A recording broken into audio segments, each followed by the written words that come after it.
My name is Kyle. I was here earlier. Yeah, I was here earlier. I think in the summer. He was here, and I don't think any of you were here. But I wanted to come back during the school year because I wanted to just talk to you guys and see what you guys got going on, and then try to enlighten you on a few things of what's coming. Those little yahoos over there that cheer, all three of my nephews, both my brothers and my sister. But like I said, I was here in the summer and we talked about a lot, right? Were you here? Hey, I was here last summer. Like, you mean like this summer? This summer that just yeah, passed? I was here. Okay, so real quick, how old are you? 14. Oh, so you old enough for me to really beat you. Okay, how old are you? Oh, I wish. You know what? I'm not even gonna take your money. What I'm doing is I'm gonna bet you $20. Okay? If you lose, you'll. Huh? No, you don't have to pay me. If you lose, I need 50 push-ups straight. Don't stop it. Push-ups. Yo, like. Basketball. Alright, I'm coming to you. No, but you laughed when I said. So, I mean, you can think about it as mentors if you want to take that next case. I'm coming. Don't worry about it. You need to find out by yourself. Don't ask. You don't want nobody else's word for nothing. I'll decline the bet. I'm trash. Okay, I like to be honest. How old are you? 11. You told me you were 13, right? How old are you? 9, right? 11, 13, 12, 11, 10. You don't know how old you are? Oh, 12. 12, 12, Am I the youngest one in here? 12. Okay, so who over here wanted that bet? Look at this dude. $20. If you win. If you lose, I need 50 push-ups. Yep. Straight. Lucky my knee hurt. My knee. You gotta play 1 foot because my knee hurt. Straight. Not like a break. My boy, bro. Anyways, with everybody in here being at least over the age, sir, with everybody in here being at least over the age of 10 or 11, this is going to be a good conversation we should have. If you have any questions or if you're wondering something about something I said, just raise your hand and I will have no problem answering your question. Everybody understand that? All right. So, real quick, how many people got good grades in school right now? How many people got good grades in school right now? Okay. So, how many people know what it is to fail? Fail anything, doesn't matter what it is. You know what it is to fail, right? So no, but you don't know. Because you need to start looking at it as what's a different way to look at fail. What does fail mean? Fail means keep trying? What does it mean to you?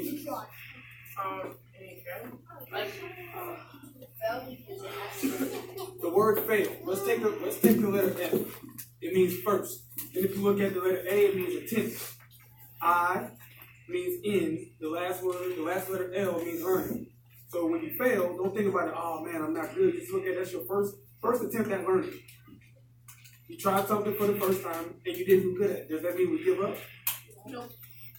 See? Huh? Yeah, you fail by accident.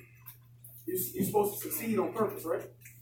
But then again, how many people in here think they want to play something professional? Or, okay, so how many people feel like you just want to go to college and have a good job and have a career? That's everybody else, right? So how you going to get there? No, it's not just school. Failing. Because sometimes you have to fall before you're able to achieve, right? Sometimes you got to fail. Everybody's not a winner. Like I'm sure some of y'all play in these leagues where even when you lose and don't go to the playoffs, you get a trophy anyway, right? Why? No. Sometimes you do. Nowadays, you don't get to the playoffs, you're last place, and you still get a participation trophy. So you know what that teaches you in a sense? That teaches you that even when you fail, you still get something. Failing to you should mean, okay, I didn't succeed. Now I gotta try hard, right? For those of you who want to play professional sports, while you at home playing a video game, that kid that's the same age as you is probably in the gym, probably outside running, probably doing some push-ups, probably doing something to make him better, right? That's the same way you need to look at it, no matter what it is. Whether you're trying to be a professional cheerleader, professional basketball player, softball player, football, whatever sport, or whether you're trying to go into the professional arena where you want to have a career, you have to be the one to say in your mind, look, I'm probably not the only person that wants to do what it is I'm going to do. So what am I going to do to set myself apart? That's what you have to look at. Right? The word effort or end means the word end, like the movie started, now it's over, it ended, right? That means your effort never dies. That means you should never give up. Ever. The moment, for those, again, we can always take everything back to sports.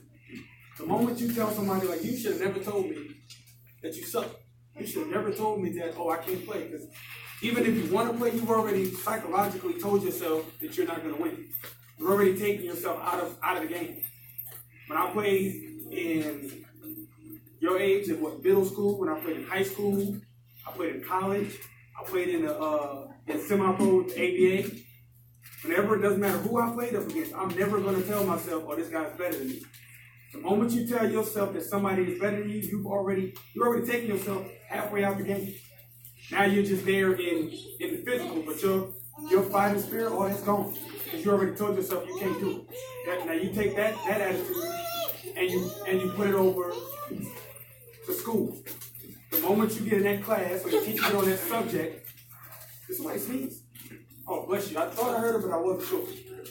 The moment you tell yourself in a test or with some homework or a new subject that, man, I can't do this, you've already taken yourself out of that open mind to, I can get this. How many people good at math? How many people good at English? Or you'll get that. Okay. So if you're good at English, are you good at math? So this is what I want you to do starting tomorrow. When you go to school, I want you to start focusing on the things that you are good at. You know why? Because when you focus on the things that you're good at, you know what that teaches you? You're gonna start walking around with a different attitude because you're confident. And then when you're confident because you're focused on the things that you're good at, those things that you're not so good at, it start to become easier. And that's the God honest truth. You have to start focusing on what you're great at. And you said you're good at math, right? So focus on that. What else you good at? Reading. What else you good at? Science. Those are the things that when you go to school, focus on it. On your way to school, don't worry about the test you got to take today in what do they call it, writing or English. Don't worry about that test. You study, you pay attention to class, all that other stuff comes easy. That's the very first thing. I'm gonna tell you can ask. That's the guy right there in that brown leather jacket. That's my little brother. That's my little brother. He will tell you. When I went to college, I didn't have books. Why? Because I didn't want to spend the money on the books. But what I did do was I went to school. Just like he got this notebook out, I sat and I listened to everything that teacher said. You know why? Because 9 times out of 10, whatever the teacher says, what's going to be on that test? What's going to be on that quiz? So instead of you ever hear, how many people ever hear the saying, there's a time and a place for everything? You heard that, right? Everything I'm saying can apply to life, it can apply to school. So we go to school and we say there's a time and a place for everything. When my teacher is talking, guess what? That's not the time for me to be talking to the guy next to me. Because everybody learns differently. Like I was the type of person that I could be talking to you, but I'm listening to everything they say. But then when it comes time for the test, the same guy that was talking to me, he's not paying attention. Does that make sense? You act like you understand what I'm saying? Kind of? Sort of? Okay, look at it this way. When the teacher is talking, right? When the teacher's talking, I want you to pay attention to everything they say. And then if it's something that you feel like you can't remember, write it down. That's what taking notes is. Something that sounds confusing, or something that sounds like oh man, like as soon as you hear it, it kind of scares you or makes you feel like I'm not gonna be able to get this. Write it down. That's the stuff you need to write down. That's the stuff you need to go back and remember. That's the only way it's gonna help you. My sister went to school for 2 different things. She graduated with 1 degree. She's like four credits away from being a doctor. But she paid attention. It's all about the need to want to do better. And that takes me into another conversation of no matter what your circumstances are right now, let's say you don't live with your parents or live with your grandparents or you live with an aunt or you live with an uncle. Let's say it's a lot of y'all in one house. Guess what? None of that means anything. Coming up here with me? Okay, say hi. None of that means anything. Okay? Your circumstances right now means nothing to where you could be 10 years from now when y'all reach your early 20s. It means nothing. You know how I know that? Again, ask my brother. I can take you back to my old neighborhood where it looks like y'all playground out there. It's not there anymore. They tore it down. It's surrounded by a fence, so people can't go in and set up shop. The place they made us move from there, that's closed too. It was a guy I went to high school with. You know, he was killed. You know how he was killed? In a car chase with the police. They was shooting back and forth. The cop shot him. So, and I said it, like I said, I have 8 brothers and sisters. So imagine how many people was in my house. That's a lot, right? Right? Guess what? I managed to finish high school. I went to college. I got 3 degrees. I'm a manager of a store. I own my own motorcycle, my car. My brother, guess what? My brother didn't even go to college. Well, he did, but he didn't finish. But guess what? Remember when I was saying when you fail, you focus on what you're good at and you keep working at it? My brother's he runs his own team for a bank. He makes $70,000 a year.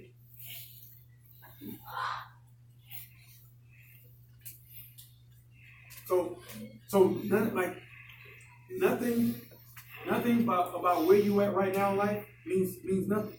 But if you're playing sports, don't let sports be your end all. Don't let that be the only place you're going. You ever hear of a backup plan? Always have a fallback plan. Because guess what? It ain't but so many teams in the NBA. It ain't but so many teams in the NFL. So not everybody's going to the NBA. Not everybody's going to the NFL. So if you're good at school, focus on that. Even if you want to go to college and play sports, guess what? It is easier to get in college academically with an academic scholarship than it is with an athletic scholarship. There's a lot of people right now that's playing with full rides, and they could have gotten both, but they chose to go with the academic side so that those kids that are less fortunate can get the athletic scholarship. You want to do both. You got to make yourself more. Does everybody know what the word marketable means? That means you need to make more schools want you for what you can do. They're not just gonna want. It's not like when I grew up. When I grew up, they wanted people that if you was good, if you was really good, that's all they cared about. All they cared about was your talent. They didn't care about your knowledge. They didn't care about making you smarter. They didn't care about making you better as a person. Nowadays, coaches want student athletes. Does everybody know what that means? But what's the first word in that term? Student, right? So that means no matter what you do, even in sports, you should be a student of your craft. If you're going to play basketball, then you need to be a student of that game. You need to study, watch film, watch tape, practice. Same thing with school. You can't get anywhere without this right here. You know why a lot of people like Jason Kidd or a lot of the people that just retired at like 30 and 40 years old, you know why they were able to stay in the NBA that long? Because of this right here. Once the body fails and the athletic ability isn't there, then they got to start applying what's called a basketball IQ, or football IQ. Most of the people that succeed is because they're smart. You can't just say it's not the same way as when I grew up. You can't just sit back and say, oh, it's gonna come to me, because it's not. They're not gonna give you nothing. Nothing. They're not. You know what they want to do with our youth now? They want to give you those participation trophies and hope that's okay. That's exactly what they want to do. But that shouldn't be enough for you. That you should take that participation trophy and throw it and say, no, I want something better. I want something that I achieve. But you can't get there by sitting in the house playing video games when you probably should be doing your homework. Or you probably should be maybe looking over the stuff that I just told you if you don't understand it, to write it down. That's what you should be doing. Like I said, it's a time and a place for everything. Trust me, I promise you. I don't say that to say that it's easy, because it's not. When I was in college, I would go to school. I would go to work from 6 a.m. to 8. And I would go to class from 8 a.m. to about 12:30, 1 o'clock in the afternoon. Then I would go back to work every day. Every day. So that's what you need to start worrying about, is everything that you want to do starts with what you're doing right now. And that's school. You cannot get around it. I promise you can. If I'm not sure if you ask my brother, my sister, either one of them. If I had somebody like me to come in and talk when I was your age, things could have been a lot different. Sometimes we have to find out the hard way. I was lucky enough that I did have people that I could look at and say, okay, I want to do that. I'm going to follow them. How many people know what a gang is? You know what a gang is? You know what the true definition of gang is? What is it? Speak up. It's like a whole. Yeah. The definition of a gang is a group of people that have common interests and goals. Now, when you think about gangs nowadays, now you think about the Bloods, the Crips, the Latin Kings. That's what a negative outlook of a gang is. Like right now, like your counselors and the people that work here, they're a gang. Don't they wear the same color? No, I'm serious. But that's a true definition of a gang. Your favorite basketball team is a gang. The police department, the military, they're all gangs. But these are positive gangs. People trying to do things to help others. And then, in all actuality, the true reason why gangs were started is for that exact reason. The Bloods were started to uplift the community in the inner cities. The same thing with the Crips. The same thing. But guess what? They always say it's the same. And I've heard this for years. If you want to hide something from somebody, you put it in a book. Or you put it in black and white. Why? Because we're more likely, that's everybody in here, we're more likely to listen to what somebody tells us instead of going to find out for ourselves. You know, at my job, everybody in your job, when they teach me, when they give me like the policies of my job, guess what I'm going to do? I'm going to read it. You know why? So somebody else can't come tell me what I can and can't do. No, you're not supposed to do that. Oh, no, I need you to do this. Oh, really? Show it to me in black and white. If you show it to me in black and white, then I have no reason not to do it. That's what we need to start focusing on. The word no. What does the word no mean to you? What does it mean to you? No. Yeah. If you asked me to do something and I said no, what does that mean? Refuse. Jason. Me refuse. You mean refuse? Okay, so look at it as no means your next opportunity. Okay, so I said no to that. Let me go try something else. Right?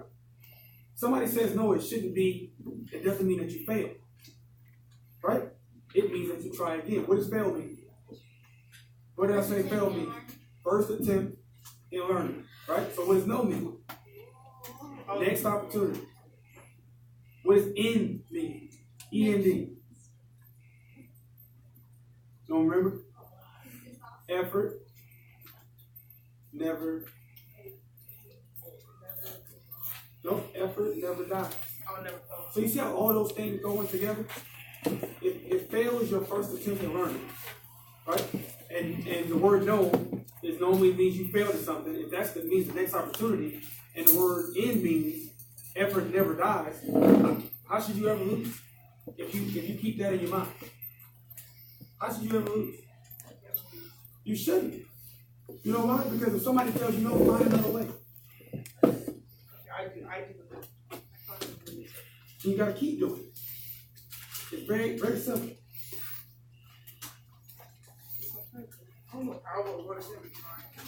Like I said, you gotta start looking at school as your ticket to everything, no matter where you want to go, no matter what it is you want to do.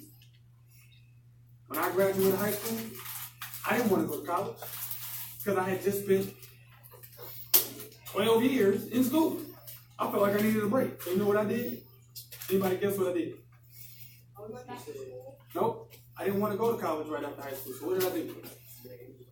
No, what did I do? Nope. I didn't take a break. Because guess what? What happens? Let's say you're racing somebody, right? And you get tired and you take a break. What happens? No, you lose, but what happened to that person that you were beating? Now they get in front of you, right? So let's say you're being successful, you're succeeding at what you do, but then now you decide to take a break. What does that do? That allows everybody behind you to catch up and pass you. Now you just made your path a lot harder because you just gave yourself a lot more competition. That's what you have to look at. It's an old saying when people say you sleep when you die. That means every day you get up ready to work. To get to your goal, you have to. You have to. Because guess what? It's not as easy as when we grew up where our parents could work one job and be home by the time we got out of school, or be home by 5, 6 o'clock, right? How many people's parents probably work 2 jobs, or probably at work all day? You know why? Because everything is getting expensive. Our parents, your parents, do everything they can to provide the very best they can. So there's no reason why anybody in here should be ungrateful for anything. And don't look at your friends and say, oh, well, they have something that I want. How you going to get it? How you going to get it? If you ask your parents for something and they said, okay, well, if you do this in school, you'll get this. Don't you feel better than when they just gave it to you? Because you feel like you earned it, right? So if you see your friends with something that you want, how are you going to get it? All right?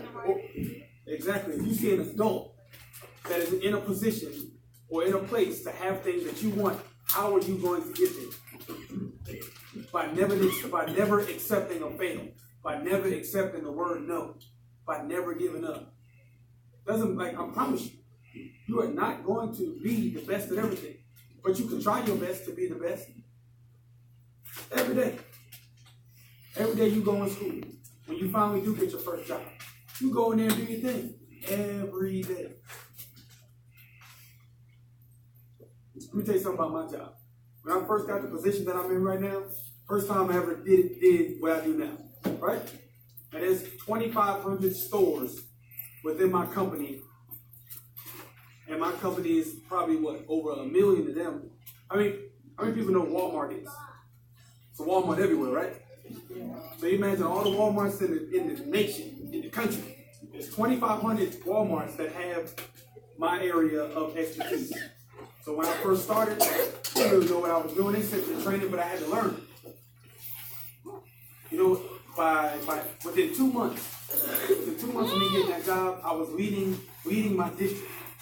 Within 5 or 6 months, I was leading the region. The region goes from the middle of Virginia all the way down to Georgia. And my store was number 1. And guess what? I walk around, because I'm good at it, I walk around and I focus on what I'm good at. The things that give me stress or things that bother me, I focus on those, but I don't let it overpower me because there's so much other good in what I do now. That's again what everybody, you go to sleep today, you wake up tomorrow, when you're in the shower, when you get dressed for school, on your way to school, you need to think about, okay, I'm gonna focus on what I'm good at today. And by the end of the day, see how you feel. Can everybody promise me to try that for the rest of the week? Can you promise me to try that? How about you? How about you? How about you? When you wake up tomorrow, how about you? When you wake up tomorrow, you too? I'm coming back. Didn't I tell you that this summer? That I was coming back? So and I'm not getting paid to be here. So I don't want you to think that I'm getting paid to be here because I'm not. So I don't want you to think that I look at any of you as a dollar sign, like, oh, I'm gonna go talk to these kids and get paid, because I'm not getting paid to be here at all. not one dime. I do it because I want to.